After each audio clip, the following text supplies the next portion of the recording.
And welcome to the Cox Sports Halftime Show. This is Zach Irwin giving you all the best highlights from around playoff action in Arizona high school football. We begin in 2A where the state championship was on the line the day before Thanksgiving as Thatcher did take on Queen Creek, and Thatcher would get the interceptions going early as Jacob Romney gets one of 3 picks on the evening. The Queen Creek comes storming back, still scoreless as Tony Chavez gets a good touchdown pass going. It's 6-0 Queen Creek. And Jacob Romney again mastering in thievery as he picks off another pass from Thatcher. For Thatcher, I should say, as Chavez throws another INT. And here's the big play that sets up Thatcher for them to win it all. The 95-yard kickoff run starts a little slow early, but Fernando Henry gets one seam, another seam down the left sidelines. He is off to the races that only he could win. A 95-yard touchdown return that tied a state championship record, and that got Thatcher going early. The fans enjoying what they see on this pre-Thanksgiving game. And one more pass from Quentin Casey. It's going to go to Nathan Estes down the sidelines, and Thatcher had no problem after that. They would go on to win handily, 28-12 in the Class 2A state championship game, as the fans in the stands enjoy what they see and take the championship trophy home back to Thatcher. Moving on to 3A real quick, Payson and Blue Ridge squared off at Mesa Community College Saturday, and Payson came away victorious in that ball game, snapping Blue Ridge's 64-game winning streak. Now we move up to 4A, another ladder, and Flagstaff Sonawa would take on Iowa Free in their state semifinal matchup at Glendale Community College. The winner of this game goes to Sun Devil Stadium 2 weeks from today. No score in the ball game, but it would stay that way with the Sonawa interception. They would try to steal the thunder as they try to avenge their only loss of the season against the Owls of Iowa Free. But Justin Scott coming into your living room, barreling down the right sidelines. Look out, Jonathan Snyder. He's coming your way, but he's going down the sidelines the last 75 yards into the end zone, and Sonawa trailed 7-zip. But they would tie the score with a nice touchdown pass. Nice little extension going right here. They would tie the game at 7, and they smell an upset brewing at Glendale. However, Iowa Free would not be denied on this night as Keith Shuttler gets the 70-yard touchdown pass for Nick Taylor. It would be 14-7 Iowa Free. They would win handily in this ball game and make a return trip to Sun Devil Stadium to take on Sabino from Tucson as the SaberCats get their second straight berth into the 4A championship game. We move on now to Class 5A, Mountain Point and Kingman playing at Deer Valley High School. The home team was, for this ball game, Kingman, but Mountain Point tried to bring their crowd in as Kingman starts busting through. As this game was 12-0 Mountain Point, but Kingman would storm back. Hudgens gets the 14-yard touchdown run to make it 12-6 Pride. But then Dustin Moat would put on a show for everybody to see. One of 3 interceptions on the evening. That's the first right there. And this would set up Dustin Moat's 10-yard touchdown run. The cheerleaders would have something to cheer about, just like they did right here. Dustin Moat, 10 yards, right down the right side. 13-12, Kingman on top. And then another interception would soon follow as Mountain Point tried to get right back into the ball game, but Joe Costanza, playing a little bit like George Costanza, throwing the ball away right back to Dustin Moat. His second of 3 interceptions on the ball game. And then Josh Moa running up the middle, 17 yards to make it 20-12. They would win handily, 27-12 in the ball game. So Kingman would take on Desert Vista in the 4A semifinals, I should say 5A, for the right to go to Sun Devil Stadium 2 weeks from tonight. And we move on to the other 5A game of the week. We did this one on Cox 9 as Desert Vista would take on Horizon. Desert Vista trying to make it into the 5A semifinals for the first time, and they did it with a little defense to start with. But then Tom Rattay, little play action, looking for his tight end, Elton Johnson, 50, 40, 30, off to the races he goes, and Desert Vista leads 7-0 at this point. But then a little more razzle-dazzle, Bobby Wade, Mr. Everything, and anything. 5-yard scamper into the end zone, but Horizon would not quit. Jeff Cron looking for his wide receiver, Derek Carr. Down the sidelines he goes into the end zone. Little dive to finish it off. And Horizon would come within 2 scores.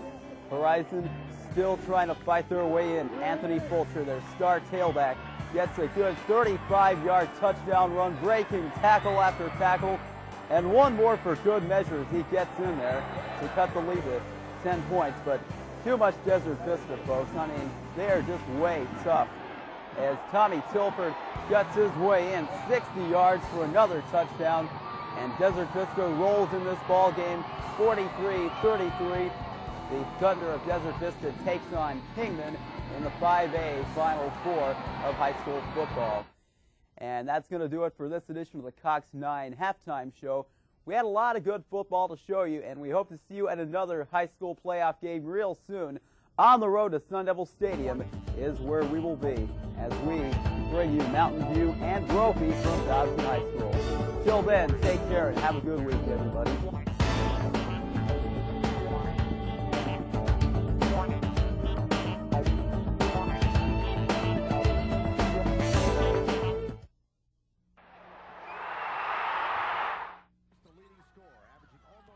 She's not the biggest player on the court,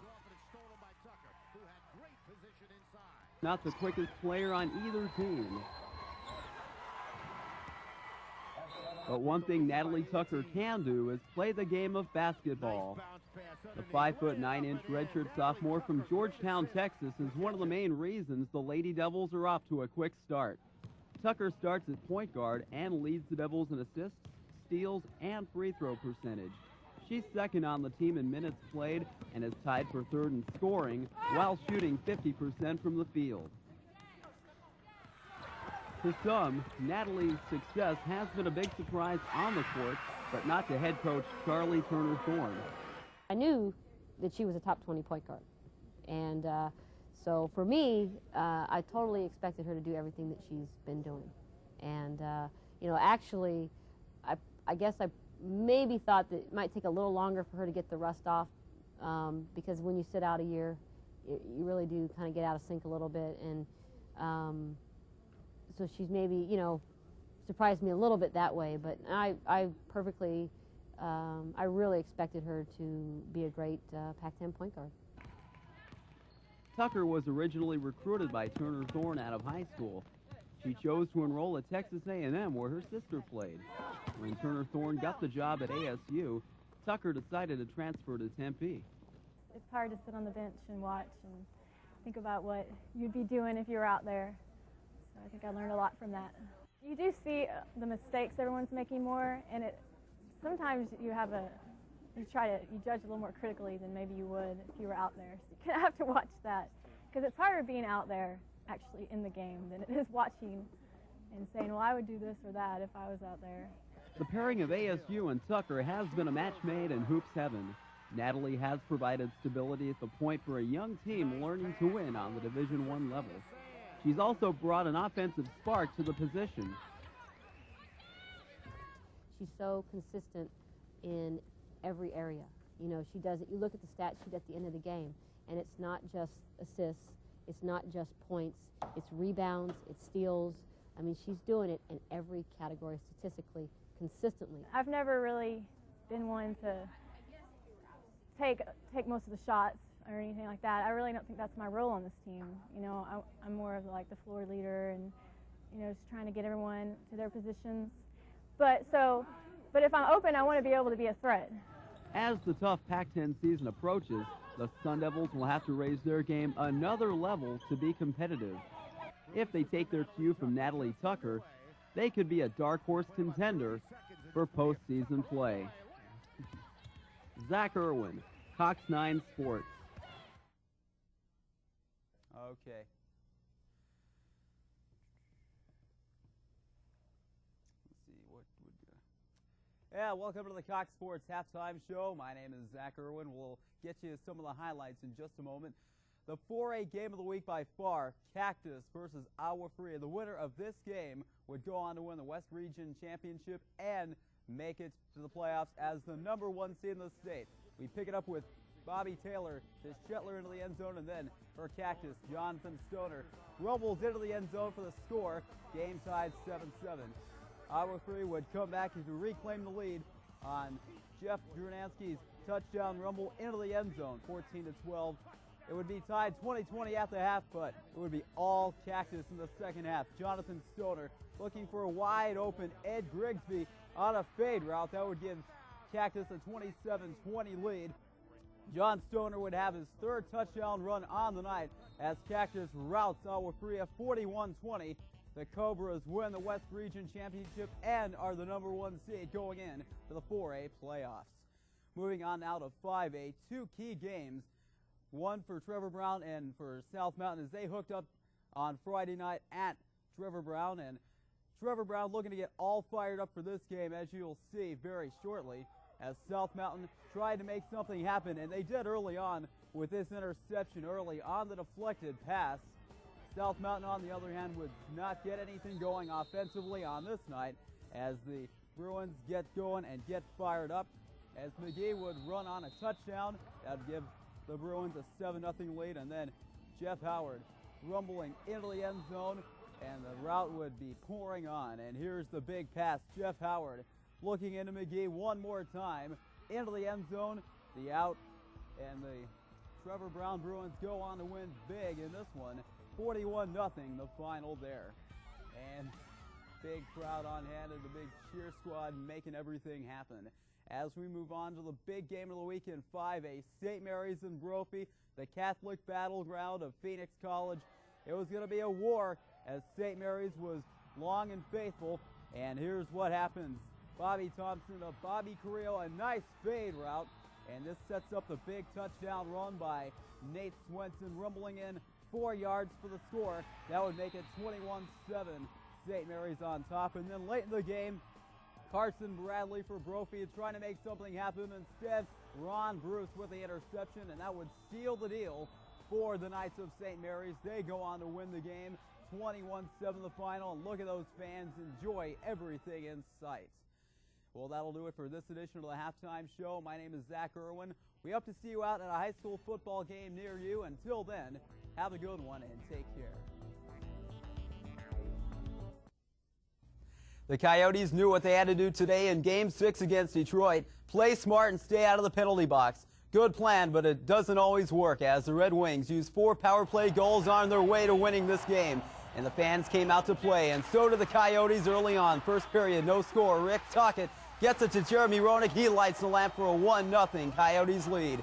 Game tied at 1 in the second when Keith Tkachuk lights up the lamp as the Coyotes lead 2-1. From there, it was all Red Wings.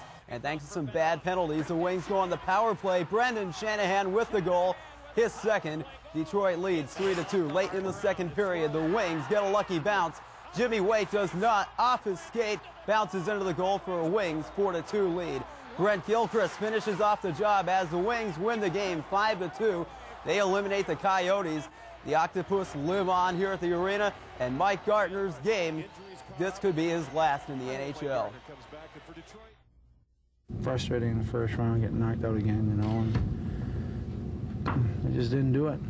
They played better, and they, you know, they're moving on, and we're packing it up and going home. And that's the best time of the year. You know, give our guys a lot of credit. We worked through a lot of times that we thought we'd just lay down and give up, but we didn't. It's hard to win a cup. People don't realize it's hard to win a series. You just gotta find it within you, and you know you have to work all year to that moment, and you can't take things for granted. The Diamondbacks ran into a power shortage today in Montreal. Diamondbacks just got 2 hits off of Expo starter Dustin Hermanson. They go down for the 6th straight game today, and the Diamondbacks would end up tying the game in the second. Brent Brady doubles down the right field line. George Fabregas comes in to score, tying up the game 1-1. But in the 6th inning, Willie Blair runs into trouble. Vladimir Guerrero bounces this one deep into left field. Goodbye. Expos lead 3-1, and that's all Hermanson would need. He guns down the last 13 Diamondbacks hitters on his way to the 4-1 complete game victory. World champion Arizona Rattlers pick up where they left off last season.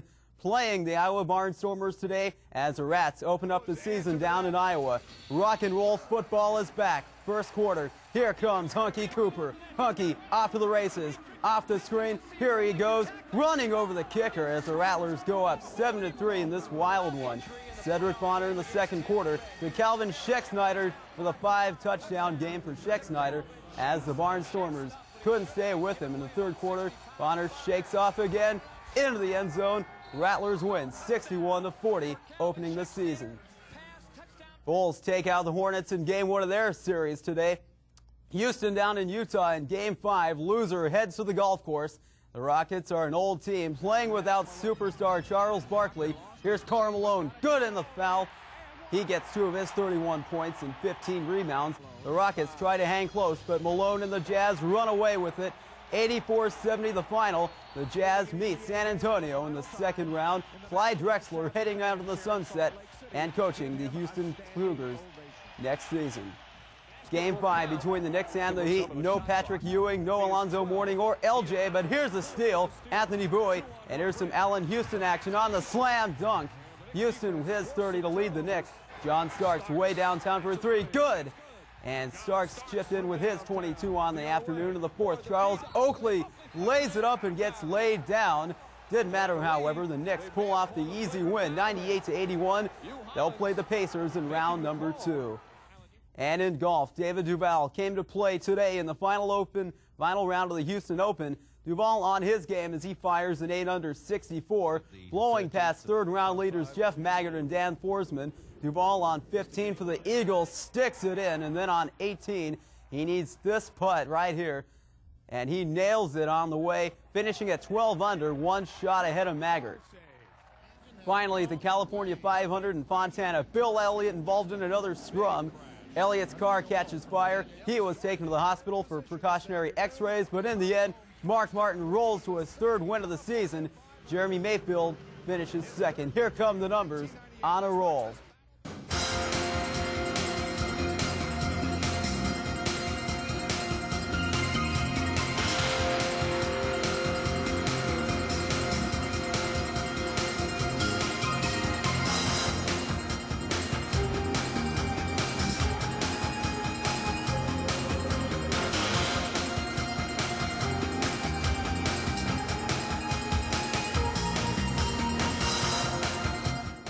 And the Arizona Diamondbacks make their first visit to the Big Apple. They take on the New York Mets in a 3-game series beginning on Monday. And that'll do it for sports. This is Zach Irwin. We hope you have a good evening and a finish to a weekend.